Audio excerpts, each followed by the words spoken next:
I can't emphasize enough the importance of separation of tasks, separation of expectations from others, the separation of even cultural identities, the separation of other people's egos onto you. As we live, we are always held by so many things that usually are not authentically ours. We catch identities from the world, we catch identities from other people, from media, from all things. And most of the time it is unconscious, but you have to start to live your life. And your life is authentically yours, not attached to all the things that have clung onto you. The expectations that others have for you, that is not yours. The cultural expectations of trying to upkeep an image, that doesn't have to be yours. If you can see it and transcend it, move away from it. From even religious dogma, that doesn't have to be within you anymore. You can transcend it in a way that you can still give love, you can still connect, be one, but not be controlled by an ideology from a culture. You can move away from it. A lot of the times when we're young and we're still learning who we are, we're still trying to form our egos, we're trying to see what life is really about. We cling on to things because when we cling on to things, we feel comfortable inside of a concept, an idea. It gives us grounding, it gives us identity. But a lot of the times it's not really us. We just want to feel secure, we just want to be loved, and we just want to be connected. But if we're doing all those things that of just wanting to feel love, to get love, to be accepted, to be part of the culture, then we're losing ourselves in the process of trying to be ourselves. And a quote that Emerson said, and I have it tattooed on me, is that the hardest thing for a person to do is to be themselves in a world that is constantly trying to make them something different. To be yourself, truly, unattached from all the things that you think you should be.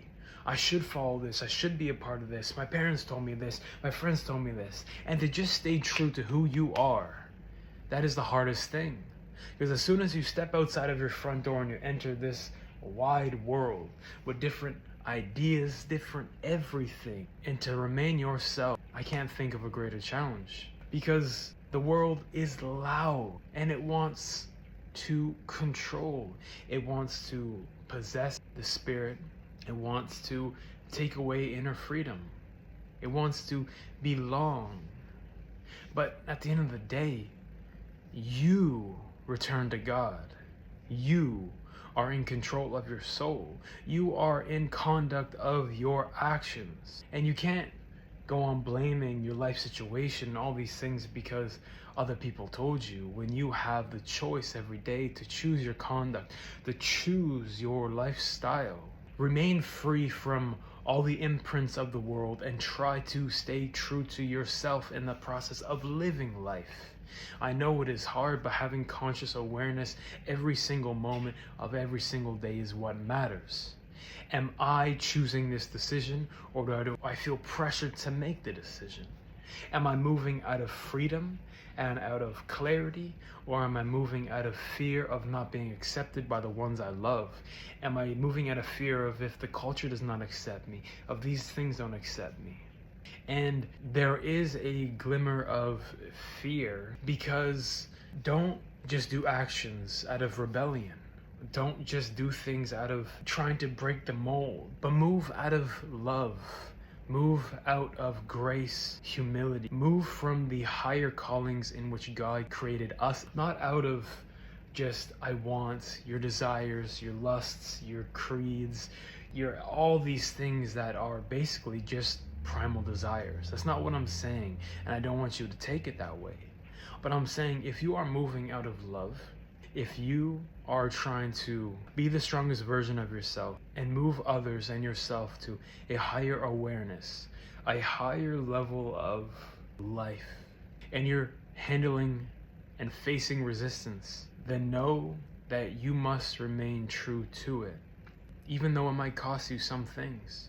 It might cost you some solitude, some exile.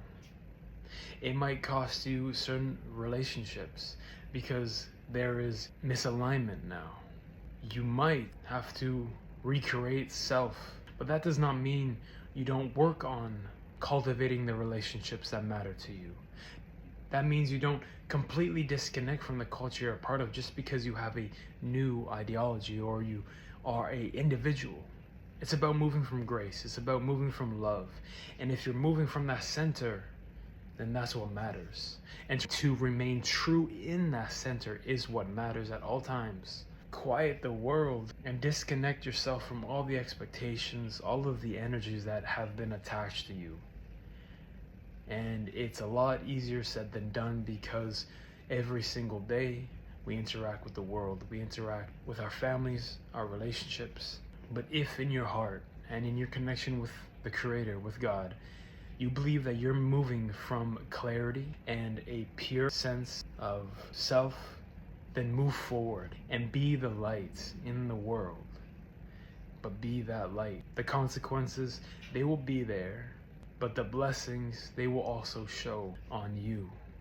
And allow those blessings to be given to others. Give them away. Allow your light to shine. Allow your light to shine. Not for your own ego glorification, but so that others can see, well, if there's light in this man, maybe the essence in which he's moving from is not out of selflessness or selfishness, I'd say. It's not out of ego. It's not out of the strength of, I can do it on my own. It's about moving out of a state that is so rare to see nowadays. And it's moving out of love. It's moving out of compassion. It's moving out of a pursuit of closeness to God and the Creator. It's out of a pursuit of love. The hardest thing is to be yourself in a world that is constantly trying to change you and mold you. So separate yourself from the energies that are stopping that from coming true, and remain true to you, because you will return to the Creator whether you like it or not.